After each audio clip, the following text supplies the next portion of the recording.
7장. 그 후 예수님은 갈릴리 지방에서만 다니시고 유대 지방에는 다니고 싶어 하지 않으셨다. 이것은 유대인들이 자기를 죽이려고 했기 때문이었다. 마침 유대인들의 명절인 초막절이 가까워지자 예수님의 동생들이 예수님께 이렇게 말하였다. 여기를 떠나 유대로 가십시오. 그래서 형님이 하시는 일을 제자들도 보게 하십시오. 세상에 알려지기를 바라는 사람치고 자기가 하는 일을 숨기는 사람은 없습니다. 이왕 이런 일을 하실 바에는 형님 자신을 세상에 나타내십시오. 그들이 이렇게 말한 것은 예수님의 친형제인 그들도 예수님을 믿지 않았기 때문이다. 그래서 예수님이 그들에게 말씀하셨다. 내 때는 아직 오지 않았지만 너희 때는 언제든지 준비되어 있다. 세상이 너희는 미워할 수 없어도 나는 미워한다. 이것은 내가 세상의 일이 악하다고 증거하고 있기 때문이다. 너희는 어서 명절을 지키러 올라가거라. 나는 아직 때가 되지 않아서 지금 올라가지는 않겠다. 예수님은 이 말씀을 하시고 계속 갈릴리에 머물러 계셨다. 동생들이 명절을 지키러 올라간 후에 예수님도 올라가셨으나 사람들의 눈에 띄지 않게 몰래 가셨다. 명절이 되자 유대인 지도자들은 예수님이 어디 있느냐고 물으며 찾아다녔다. 그리고 군중들 가운데서 쑥덕거리는 소리가 많이 들렸다. 어떤 사람은 그는 좋은 사람이다 하였고 또 어떤 사람은 아니야 그는 백성을 속이고 있어 하였다. 그러나 유대인 지도자들을 두려워하여 아무도 예수님에 대해서 터놓고 말하는 사람이 없었다. 명절 기간이 거의 절반쯤 지났을 때 예수님은 성전으로 올라가 가르치기 시작하셨다. 그러자 유대인 지도자들은 제대로 공부한 사람도 아닌데 어떻게 저렇게 많은 것을 알고 있을까 하고 말하며 신기하게 여겼다. 그때 예수님이 이렇게 말씀하셨다. 내 교훈은 내 것이 아니라 나를 보내신 분의 것이다. 누구든지 하나님의 뜻을 실천하고자 하면 내 교훈이 하나님에게서 온 것인지 내가 마음대로 말한 것인지 알게 될 것이다. 자기 마음대로 말하는 사람은 자신의 영광만을 추구하지만 자기를 보내신 분의 영광을 위해 일하는 사람은 진실한 사람이다. 그런 사람에게는 거짓이 있을 수 없다. 모세가 너희에게 율법을 주지 않았느냐? 너희는 한 사람도 그 율법을 지키지 않으면서 왜 나를 죽이려 하느냐? 이 말의 군중들이 당신은 귀신이 들렸소. 누가 당신을 죽이려 한단 말이오? 하고 대답하자 예수님이 다시 말씀하셨다. 내가 안식일에 한 가지 기적을 행했다고 너희는 모두 놀라고 있다.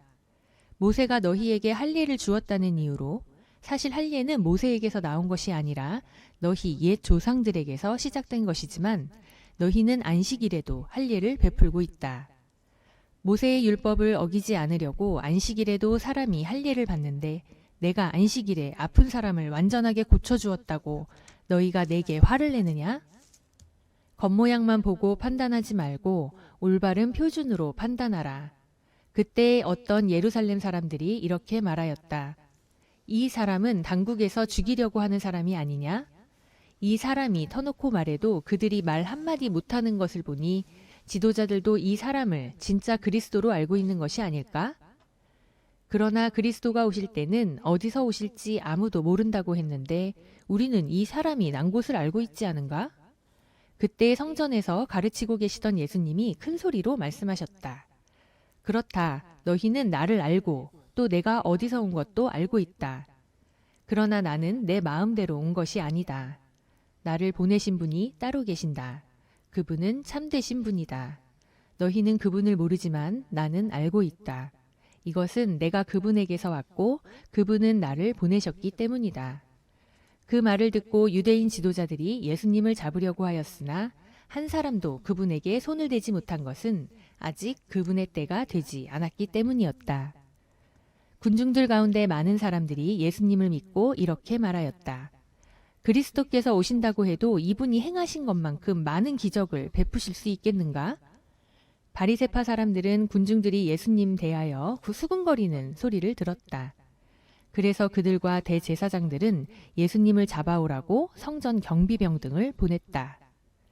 그때 예수님은 내가 조금만 더 너희와 함께 있다가 나를 보내신 분에게 돌아간다.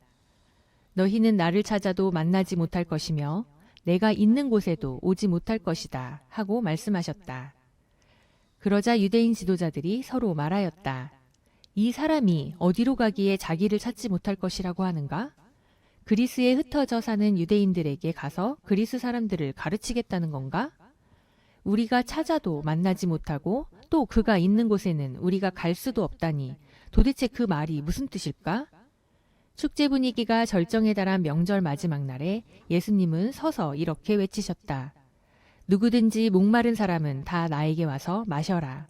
나를 믿는 사람은 성경 말씀대로 그 말씀 마음속에서 생수의 강이 흘러나올 것이다. 이것은 예수님을 믿는 사람들이 앞으로 받을 성령에 대하여 하신 말씀이었다.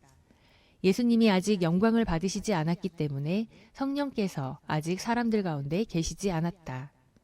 예수님의 이 말씀을 듣고 어떤 사람은 이분이야말로 오실 바로 그 예언자이다 하고 말하기도 하고 또 이분은 그리스도이다 하고 말하는 사람도 있었으며 또 어떤 사람은 그리스도가 어떻게 갈릴리에서 나올 수 있겠느냐?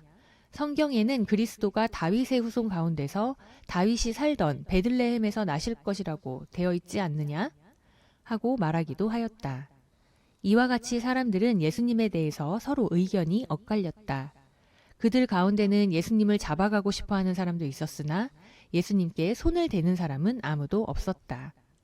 성전 경비병들이 그냥 돌아오자 대제사장들과 바리새파 사람들이 왜 그를 잡아오지 않았느냐 하고 물었다. 그래서 그들은 지금까지 이 사람처럼 말하는 사람은 없었습니다 하고 대답하였다. 그러자 바리새파 사람들이 말하였다. 너희도 꼬임에 빠졌느냐? 유대 당국자들과 바리새파 사람 중에 그를 믿는 사람이 있었느냐? 율법을 모르는 이 군중들은 저주받은 자들이다. 그때 그곳에 있던 한 바리새파 사람, 곧 전에 예수님께 찾아간 일이 있던 니고데모가 우리 율법에는 사람을 판결하기 전에 먼저 그 사람의 말을 들어보고 그가 한 일을 알아보도록 되어 있지 않소? 하자 그들은 당신도 갈릴리 사람이요? 성경을 찾아보시오. 갈릴리에서 예언자가 나온다는 말이 어디 있소? 하고 쏘아붙였다. 그러고서 사람들은 모두 자기 집으로 돌아갔다.